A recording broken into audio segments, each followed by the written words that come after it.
to understand more about the projects, where they were located, the severity of them, when they would be started, and had known from our finance director how these projects would be appropriated for.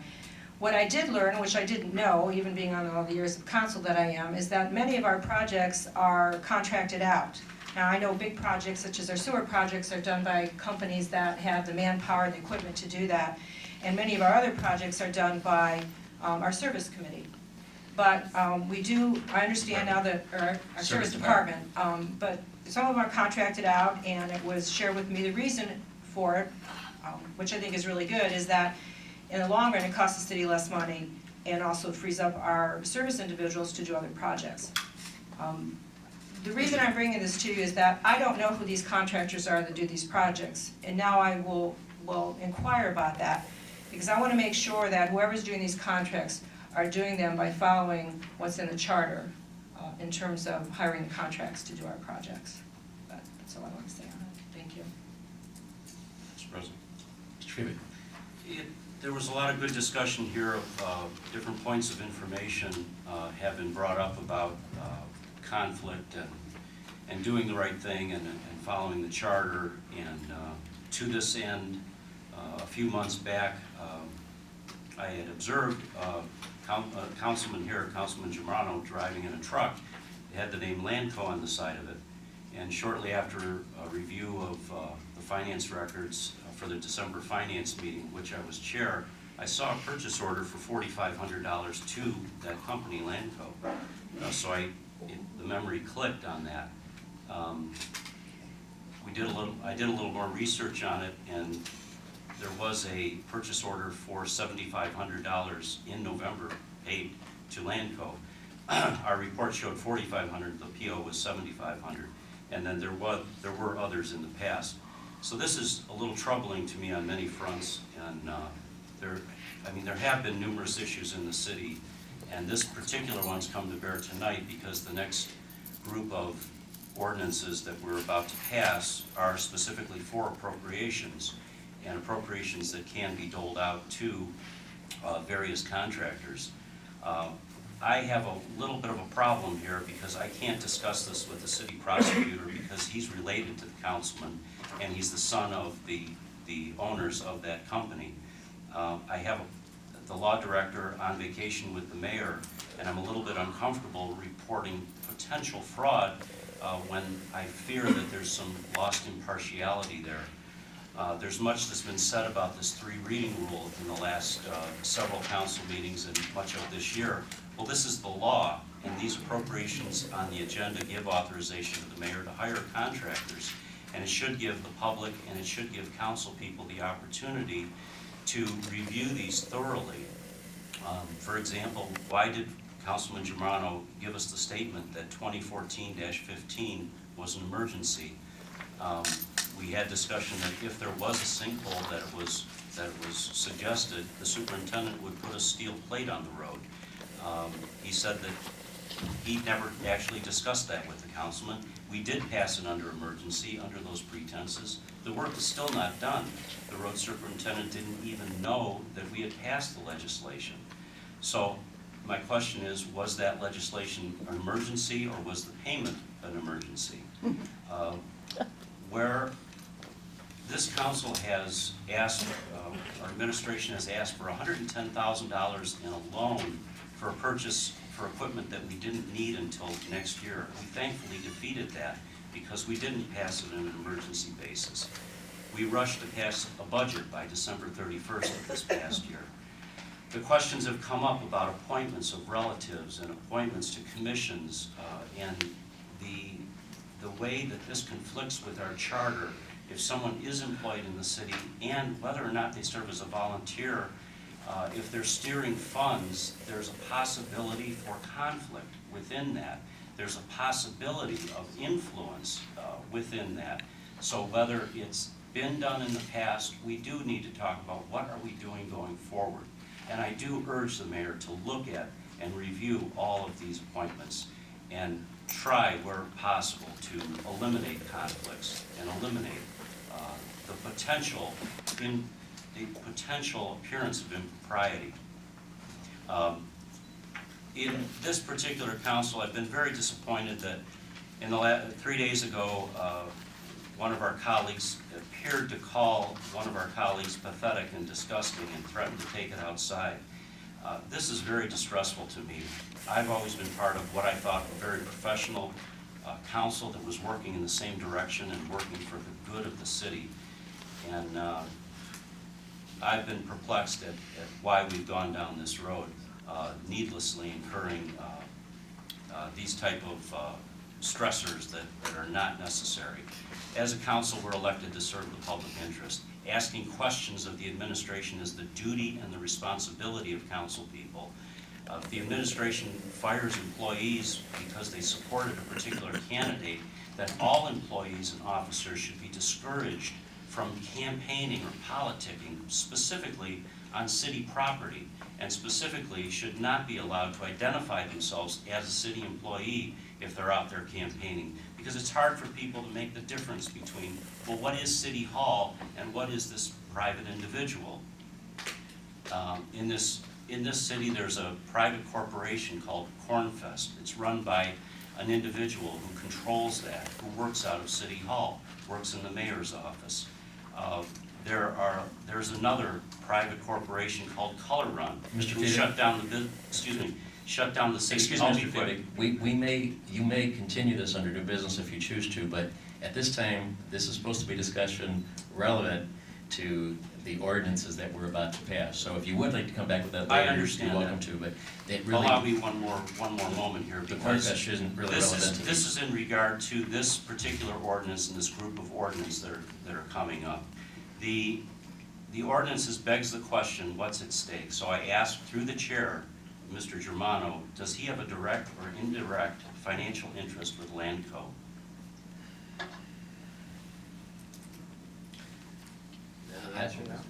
Yes. No. The Just auditor lied. said you do not need to answer that at this time. Mr. President, Unbelievable. Mr. Fletcher. before I vote on this ordinance, I have to express my concerns as well, which I share with Councilwoman Nancy Fellows, the longest-serving elected official in Willoughby Hills, and Councilman Dave Fibig. I think that on an issue this emotional, it's important that we restrict ourselves only to the facts and to the law. And so I'd like to share with council a very small packet of information. And I'd ask a good friend, Linda Fulton, who's president of the North Coast Lions, to also distribute, preferably first to reporters, this same packet so that everyone has access to the information in front of them. Let me keep one copy if I may. The very first item is the purchase order to which both Mr. Fibig and Ms. Fellows refer for $7,500. And I actually requested this in a public records request as I was trying to get up to speed on council. And I was very disturbed to find that this purchase order conflicts with the purchase order report that council receives on a monthly basis. If you look at the second page of the purchase order report, which is the only thing council receives regularly, you'll see that RG 038741, a purchase order dated November 4th, 2013, the same purchase order which is the first page of the packet, refers to Landco in a $4,500 amount. As we can see, the purchase order itself is $7,500. And so there's a discrepancy there, and I'm first troubled that council wasn't given the accurate number of the PO, and I wonder how many other POs might be misstated in our past reports, which is the only document council normally receives. To Councilman Frank Germano's point, he says he has no financial interest in Landco. I refer you to the page in Frank Germano's own hand where he lists Landco as his employer in the document he submitted to City Council when he signed on to her employee roles. I would also submit to you 2 pages, starting with the first colored page in the packet, which shows that Landco was incorporated by Michael J. Germano and Martha L. Germano, and if I'm not mistaken, those are Councilman Germano's parents. The page following it is excerpted from the last articles of incorporation of Landco, where they amended their articles. And they changed the name in this amendment to Landco/Germano Construction, Inc., which is the current name of the company. And I'm very troubled as well that not only our purchase order listing, but the PO itself misstates Landco as Landco Developers, the old name, which they amended to Landco/Germano Construction, to the new name. So I'm also disturbed to show you 2 pages which refer to the minutes of our council meeting, September 12th, 2013. The first page shows the council people who are present. All were present save our current council president, Ray Somich, including Councilman Frank Germano. And if you flip to the next page, you'll see that a motion was made by Kevin Malachek, our former councilman, to adopt 2013-40, which was an appropriation for several projects, including the project on Gatsby Lane, which was paid for with this purchase order. Since it was a 6-vote, unanimous vote, this demonstrates that Councilman Frank Germano voted on an appropriation that was ultimately paid to Landco. And I would have to say, I would like to understand how Councilman Frank Germano says that he has no financial interest in Landco when he both lists it as his employer and his parents, apparently, according to the Secretary of State's office, own the company. So I'd like to understand how he has no financial interest in the company. Thank you, Mr. President. Thank you, Mr. Plechnik. Yes, let's get back at this time, because we have had a motion made, it has been seconded. It was made by Councilman Byro, seconded by Councilman Germano, to adopt ordinance 2014-11 as amended. Is there any other discussion on that motion? Mr. President, if I could add one more point. The last 2 pages of the packet list Article 9 of our charter. And this gets first to the definition of officer that our law director read for us earlier. But for our purposes, section 9.1, which defines officers of the city, I'd like to just focus on mayor and members of council, which are definitely officers under the charter. They're listed explicitly. If you look then to section 9.2, general qualifications, it states explicitly that no officer or employee shall have any financial interest, either directly or indirectly, in any contract to which the municipality is a party. And I would remind council that under Ohio Revised Code section 2921.42, purchase orders are explicitly included, purchases and orders, as contracts. So there's no question that a PO is a contract to which the municipality is a party. As such, to the extent that Frank Germano, Councilman Frank Germano, does not deny that his parents own this company and that he works for this company, it would appear that he has a direct and at least an indirect interest through his parents or through his employer in that company, although Ohio law often defines employee-employer interests as actually direct in nature. I would then look to section 9.3, and this is a very difficult section, I think, for all of us to read, which states under section 9.32, entitled Removal by Council, that the council, and I quote, shall remove immediately any such councilman for violation of the requirements of section 9.2, which prohibits direct or indirect interests in city contracts. And I cannot bring myself to vote for any of this road legislation unless it's answered to us in a way that rebukes the Secretary of State's papers and rebukes what appears to be Frank Germano's own handwriting stating Landco as his employer. I couldn't vote for any of these contracts in good conscience, as it might even be a conflict of interest for myself. And I can say, as a law professor at Cleveland State University, I've given this an enormous amount of time in soul searching. As an officer of the court, as someone who's practiced law himself, this is something I have to take very, very seriously. And I've spoken to many attorneys, including prosecutors, and they've all said the same thing. They told me that I had an obligation to come to this meeting and disclose this conflict prior to voting on any legislation, or I could be open to either censure or criminal violations myself. So it's with great regret that I share this information with council, and I know that Councilwoman Fellows and Councilman Dave Fiebig do the same, but I'm afraid we have nothing but a legal duty here. Not even a decision to make, but a duty. Unless if Councilman Germano denies both that Landco/Germano Construction is his employer, and denies that his parents own Landco/Germano Construction and can prove as such, we certainly cannot vote these pieces of road legislation through knowing that they might be assigned to him. And we also are stuck with a very serious duty of removing Councilman Germano. Now, Councilman Kevin Malachek, one of our favored members who's given almost a decade to this council, was forced to step down from council last year because he moved out of his ward. And our charter provides that if you leave your ward or if you leave the city, you're no longer eligible to serve as a councilman. No one wanted to see Kevin Malachek leave. We all miss him dearly, and I wish he was sitting at this council now. This is not personal, this is not emotional. I feel this is the only thing that I can legally say. We have a duty, unless if Councilman Germano can explain why the Secretary of State is wrong and why his own paper is wrong, we have a duty to remove him. Not a decision to make, and we don't even have the luxury of time. The charter explicitly says shall remove immediately. Thank you, Mr. President. Thank you, Mr. Fletchner.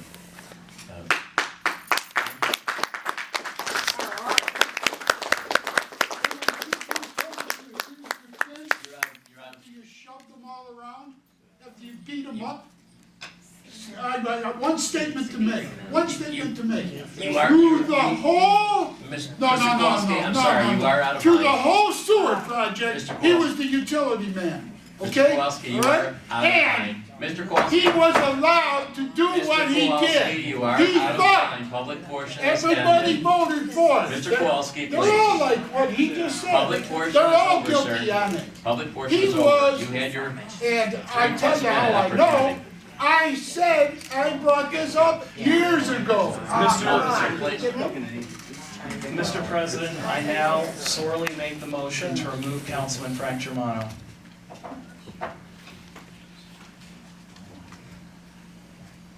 Somebody has to second I'll it. second it.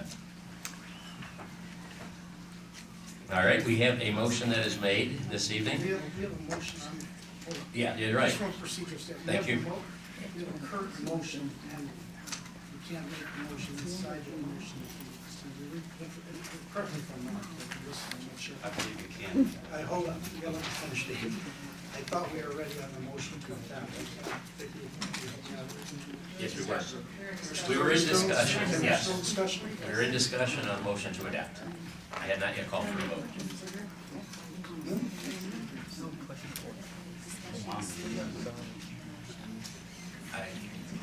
We've read the caption, we had the first and the second, which I announced. We went to discussion, and we've had a lengthy discussion, and I have not called you for a vote.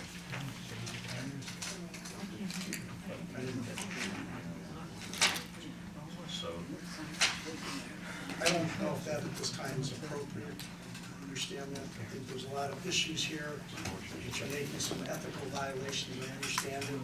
I think in fairness to Mr. Germano, that if you want to take this matter, I understand that, but I don't think that you can go immediately to that at this time. I think that it would be only proper to allow him at least the opportunity to review that in the back with you in the interest of fairness and due process.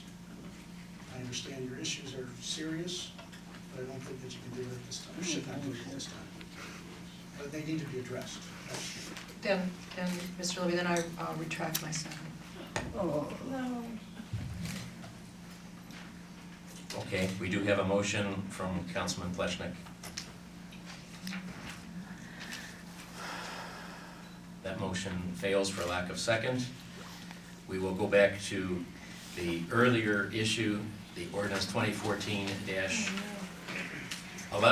which, as amended, has been made a motion for adoption by Councilman Byro, seconded by Councilman Germano.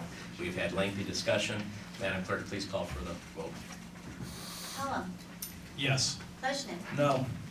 Samich, Yes. Byro, Yes. Fellows, Yes. Beebe, No. Germano. Yes.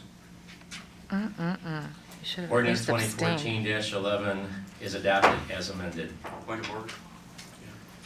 Councilman Phoebe. Good time. Mr. President, at this time, is entertaining a motion appropriate? I don't, in fairness to this, I wish somebody would address this earlier to me, I apologize. We've never had this pop up before. And there's been some statements as to propositions of law, which may be accurate, and they may be partially accurate, they may be totally accurate, okay? There's other provisions that I even read that, Please speak in the microphone. apologize, sorry, I apologize. Not used to having an audience here. I had other portions that I had read even, because I have done this for the interpretation of 9.2, because you're talking about a potential ethics violation, and just ironic, because I did talk with and I wasn't addressing this particular issue, but there's also some law specifically that says in most situations, the Ohio ethics law and related statutes do not prohibit family members from being employed by the same public agencies, as long as the job is not secured by them to induce them to get to the job. So you're talking about, I'm only asking you to look at those particular matters, and if there's an ethical violation, I think it needs to be looked at. I understand it. I absolutely get that and understand it. But right now, I think that I would like to have it brought up at a later time. I'm not telling you not to do it, but I think we're in the middle of this legislation, and I think that it would be a more appropriate had it maybe been done in new business. But I think it needs to be addressed. You're addressing it now. I understand that. The problem at this time, though, is that we're voting and perhaps putting ourselves in jeopardy here as council members, as fiduciary responsible people for the city. If we do not address this issue at this time, we could be held liable. And that's a great concern. I would at least want the chair to recognize a motion made at this time, now that we are not in the middle of legislation. We're not in a discussion right now for a piece of legislation. Would it be better to table it then? No. Or to table these issues until a later date? Parliamentary rules. I know. And parliamentary rules says his motion must be heard. Mr. President? We're in the There's a middle of motion. legislation, I understand that. You're making a motion that could have been, and I don't want to get into too much parliamentarian because the issue is serious, okay? We're in the middle of the legislation and we could raise this particular issue. If you want to raise this thing and preserve everything, then you should make a motion to table everything for tonight so that all these matters can be meted out. I don't know, and I'm not about to say that the ethical issue that you have is that severe or not severe. So I'd ask you probably to table these matters as opposed to vote on them. Mr. President? Mr. Fleishman. My concern is that our charter tells us shall remove immediately, and unlike state statutes, which have their own definitions and their own exceptions, we have no such exceptions. We also don't just prohibit direct interests, we also prohibit indirect interests, and I cannot imagine anyone saying it is not at least an indirect interest for a council person to have monies that he voted to appropriate go to his parents' company that he also works for by his own documents. It's indirect both through his employer, maybe even direct through his employer, and through his family members, and I find that incredibly concerning, and our charter doesn't really give us the discretion. I understand that we'd like to move forward and have a little bit of time to consider these issues because it is very serious, but unless if Councilman Germano can rebuke the Secretary of State's office and say these documents are flawed, and that my parents do not own Landco/Germano Construction, or he can say, I lied on my form to council and I don't work for Landco, or he can say that this purchase order is fraudulent and our finance director made it up and it was never paid to his company, unless if he can make one of